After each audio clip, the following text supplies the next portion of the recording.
The easiest way to understand a pump and dump scheme is to look at crypto. In crypto, there are these things called tokens.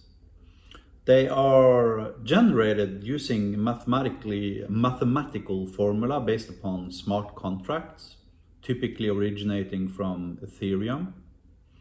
And they are new types of crypto tokens, or crypto coins, if you wish.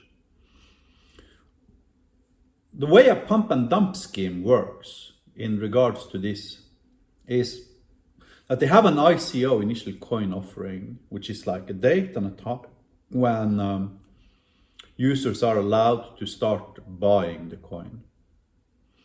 And then there's typically 2-3 dev heads or technically savvy people that are setting up the infrastructure and creating the smart contract that starts generating these tokens. Then they contact some half a dozen big influencers like Paul Logan or Mr. Beast or whatever. And they are pre-selling tokens to these influencers without telling that fact to anybody. And they're also pre-selling tokens to themselves as they are creating the smart contract. And then these influencers goes out on social media and hype up the coin, telling all of their followers that this will be the next thing, you can become rich, and then they're hyping up the launch date of the token without disclosing that they themselves have already acquired shitloads of these tokens at like 0.1% of the initial coin offering price or whatever. And then during launch day, these influencers and the creators of the tokens will hype the token up to its maximum hype level and say, go, go, go, go, go. While all the influencers and the owners of the token are actually selling themselves out. And this is why it is called a rug pull scheme, or left holding the bag, as in the empty bag.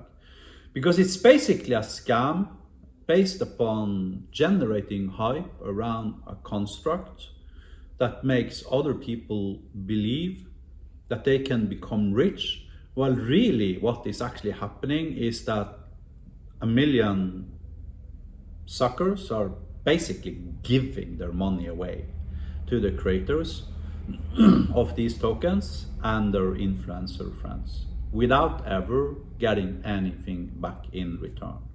And then of course, rapidly over the next couple of days after the ICO, the tokens value plummets by like 99.9%.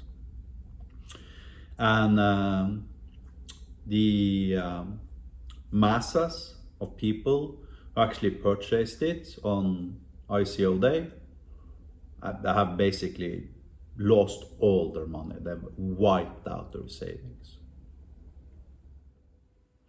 A Silicon Valley startup cannot operate under the exact same method because of the US Security Exchange Act from 1933 or something. This is actually illegal when it comes to securities, which is why it's such a big deal having crypto regulated, because then it becomes a security according to American finance laws, which prohibits these types of schemes and makes them criminal. Although they technically aren't illegal, there are still ways and methods to prosecute these crypto influencers, and we've seen this happening with many of these crypto schemes over the last 5 years.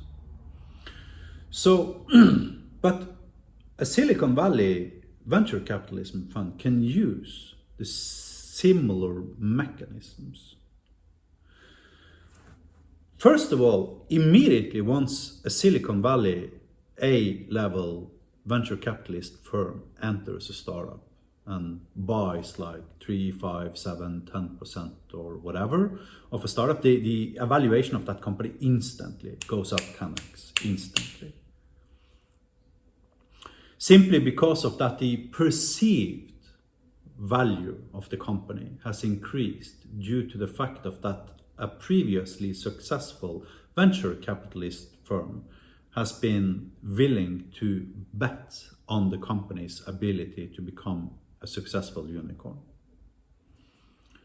So this fundamentally corrupts the entirety of the process of building a company. Because companies such as Y Combinator, which are very often providing seed funds, becomes like an entrance into high evaluation. Well, immediately once you're receiving seed funds from Y Combinator, everybody's going to be like, oh yeah, my God, this is the next big thing. Golly gosh, right? And then, of course, Y Combinator more or less owns the entirety of the IT industry, including the press, the journalists, TechCrunch, Dig, Reddit, you name it, right?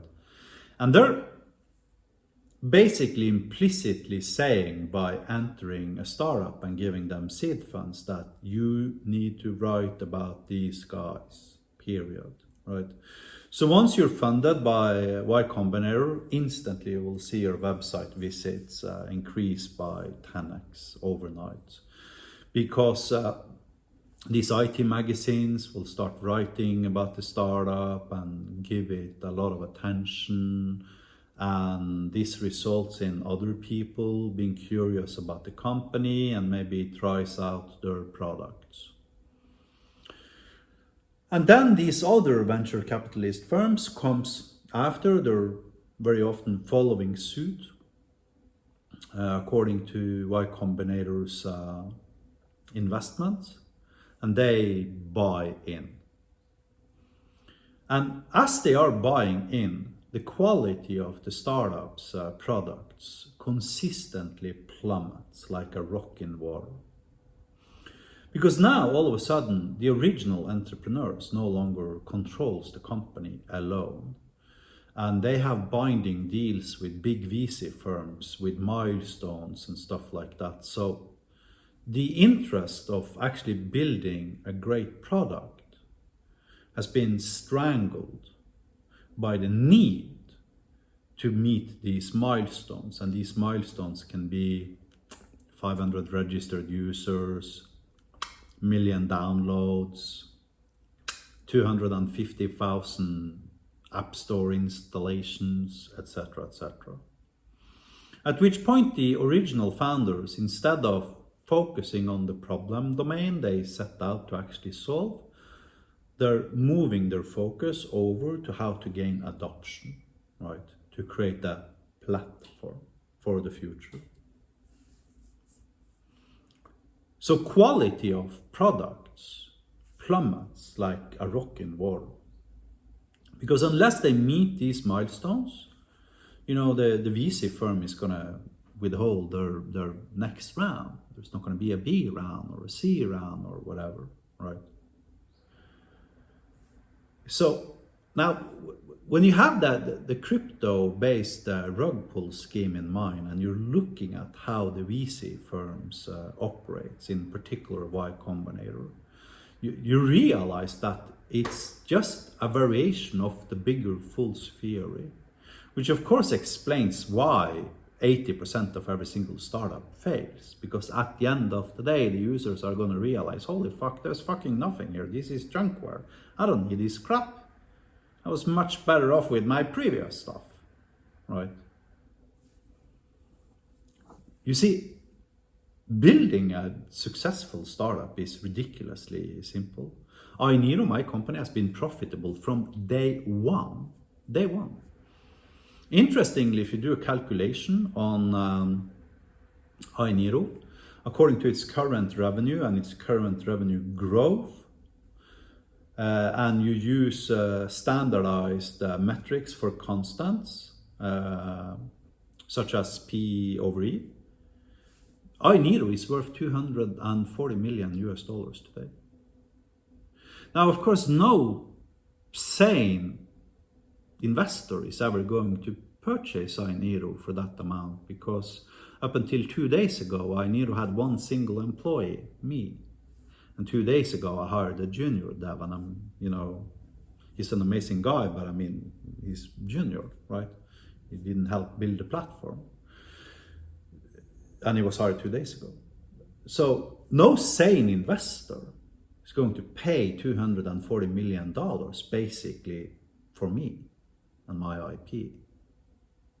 So the way they fix this within a startup is that they hire like 50 additional. So if I hired 50 people now, boom, the company would be worth $240 million overnight. Not overnight, because these people would have to have worked for me for like 2 to 3 months, but after 2-3 months, the company would be worth $250 million, simply because of our revenue and our revenue growth. However, that would completely destroy the entirety of our platform and our product, which is why I sometimes joke that I got a baseball bat under my bed in case I find a VC schmuck lurking around in my yard trying to offer me his money in return for equity.